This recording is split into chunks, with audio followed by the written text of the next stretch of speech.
coming back here to do a fly fishing video and a camping video and run into a guy that I work with. Hey Alan, how you doing, man? Catch anything back there? Yep, there's some brook trout, 12 inchers back there. How far back? Almost to that cabin on Bear Creek. Almost there. You never know who you'll run into. That's right. I'm back in Bear Creek again, about a couple miles past that cabin I found last time. What path there was is now long gone. I've been following mere deer trails for about the last half hour, 45 minutes. But across the river there, I see where something has been using that to get up and over this mountain. I'm not sure if that's where I'm supposed to exit or not. I haven't come across that waterfall yet, so I'm going to keep heading back. Under that oak back there, looks like a possible good place to camp tonight. This was the area I was going to look for to set up a camp, but right back over there, I started hearing a rumbling, and then it sounded like bass drums. A couple thousand pounds of rock just came down there, smashing through the trees. One of the rocks is about 4 foot in diameter. There's no way I'm camping under this hillside. I'm going back to one of the other campgrounds. Look at the size of that tree. And its root system is completely out. It started off with cracking the rock, went out, and there's no dirt there. It's all out, cracking the rock. Thousands of pounds of tree holding on by that little root system. Amazing. First up, I have this really cool little flashlight here. You have like 10 looms, lasts 15 hours. It's always available. A lot of people don't like bringing camelbacks because they take up room in your pack. But with this pack, I found a way around that. It's really nice having water right available right there.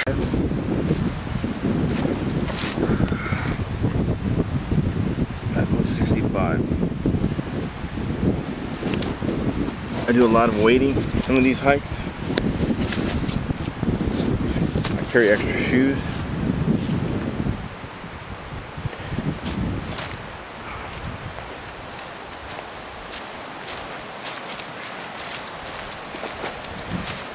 Your hydration comes out through these. It's right at your mouth at all times. Let me show you what's inside. I keep dry clothes.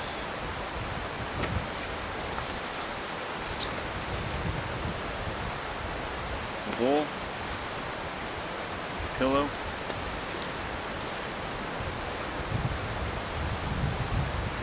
a liner, a sleeping bag, cook set, my bag with my food, thermarest,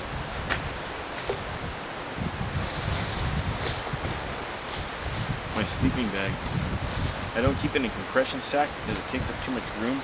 With that, it can fill the whole bottom.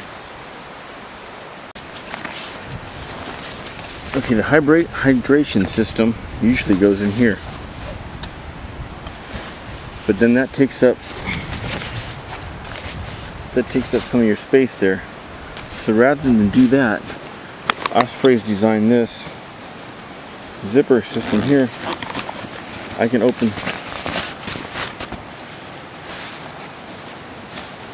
open that up, and with this particular pack, you've got space for air in between you and the pack. It's called Airspeed. Well, I put a 1 liter Camelback in between the interior of the pack and the webbing. 3 liter fits also, but comes down pretty far, and your back sits against it, and the water gets warm from your body heat. But with this 1 liter, it rides up high enough where it doesn't touch you. It does a little bit, and it keeps your back nice and cool. but that way you can have water available to you as you hike. You don't have to stop, take your pack off. I have this. This is luxury. I'll show you this is in a few minutes. I have a tarp tent. Shelter, I guess you could call it. Tarp tent. Made by Nemo. It's a Nemo Meta 2. In my opinion, the most awesome tent ever built, ever made. The Nemo Meta 2.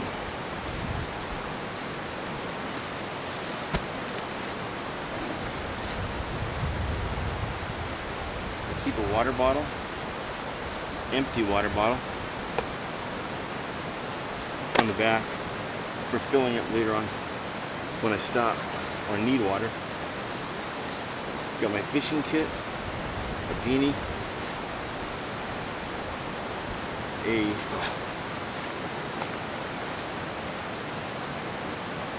first need water purification. I can fill the bottle. I can fill this. See the Summit towel? These are some crickets I caught on the way in for fishing. A map of the area. Some information I'm going to tell you about the tent.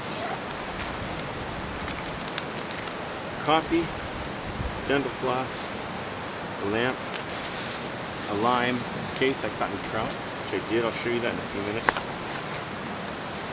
Hygiene, lights, first aid, deep, my grill, the top of the lamp. Now since it's a trekking pole tent, it comes with no poles. These are the poles you use. I got these Diamondbacks. Fully adjustable. You need adjustable ones for this particular tent.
Okay, I'm camping right there.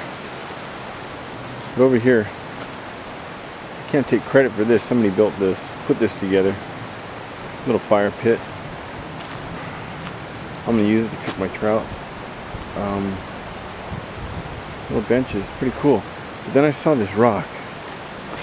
I don't know how they cut this or when they cut this, or it's like a little peace sign. Just missing the circle.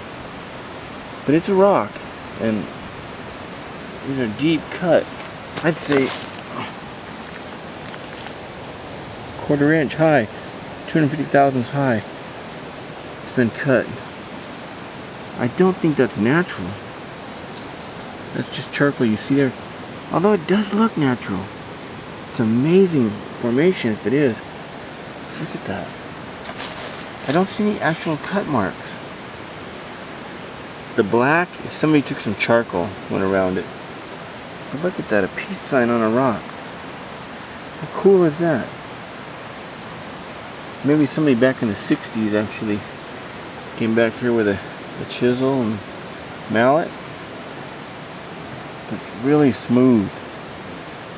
I don't know how they would accomplish that. I work around a lot of machinery. I know what a lot of it can do. A lot of it cuts. And I don't know anything that back here that could do that cut. Peace on earth, man. What's really cool about this is not just a water filter. First need, water purification. As some of you know, my daughter's a liver transplant. I have to be real careful with her. But not only does it pump, it also comes with this bag as a gravity fed. You go down and fill up this bag.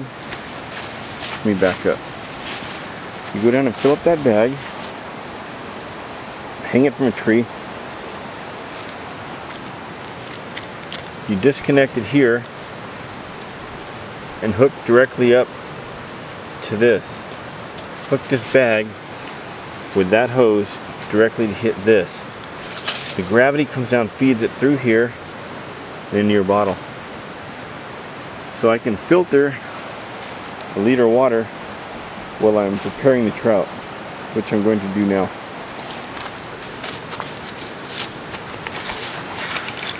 Oh, and this pump comes with, it's got some micro filter here, so it filters it here. Let's see, here, up through the hose, then through this. Comes out crystal clear and clean. I've got the bottle hooked up to the filter, redirected the hose to the top to the bag. So there you go. First need, water purification. You fill the bag up.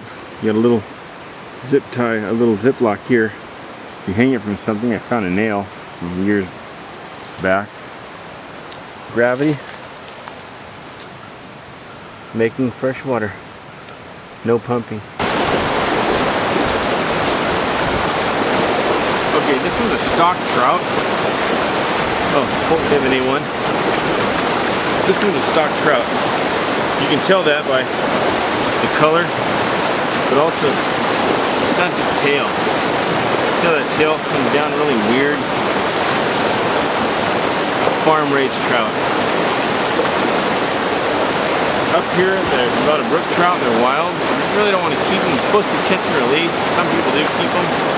They're beautiful. When you catch them, you see how beautiful they are. You're not going to want to eat them.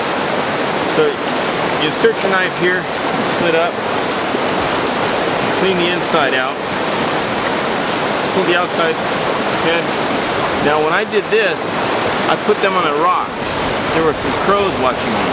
I noticed when we got 20 feet away and the crows came down and ate those intestines and guts. But that's dinner tonight. Again, the time it took me to go down and clean that trout up a little bit, this is full.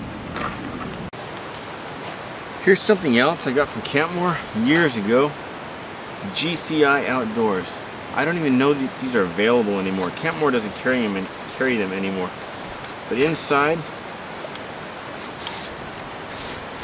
you got this. You have a separate pocket here. You have this. So cool. Watch this.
the rest of the people are sitting on the ground. It's a little tricky to get into, but once you get the hang of it,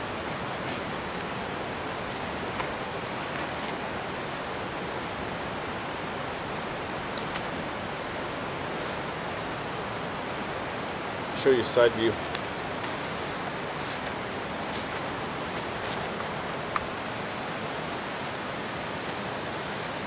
You're fully on a sling. It's like a hammock.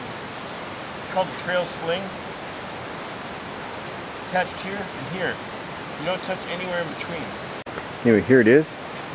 If you can find one, if you ever see one of these for sale anywhere, grab it. I think I paid $17. It's all really thin aluminum. It's great for sitting by a lake fishing. Okay, here's the grill. The trout are nearly done. I just turned them. There's the Snow Peak stove. The tieware, the REI tieware, is a two-piece. It comes with the cup and the pot. I use this for drinking though.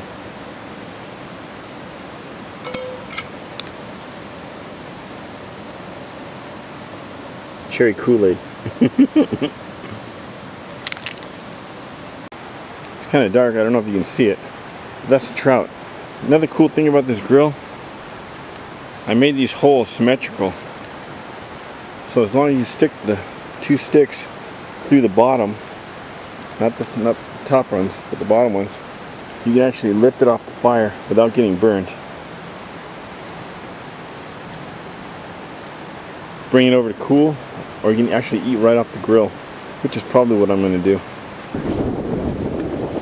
This is Highway 39, otherwise known as Beach Boulevard. Yeah, Beach Boulevard. It doesn't stop at Whittier, it continues over, picks up on the other side of the hill, and used to go all the way up to Crystal Lake. That's long been closed for more than a dozen years. As usual, the only car in the lot. I have these entire mountains to myself, working the shift I work. Unfortunately, I don't know anybody else that has the same. But I'm going to be looking to put together a backpacking club. I'll make a video on this. I want to find some people to backpack with. After that rock slide, I'm not too comfortable going back by myself anymore.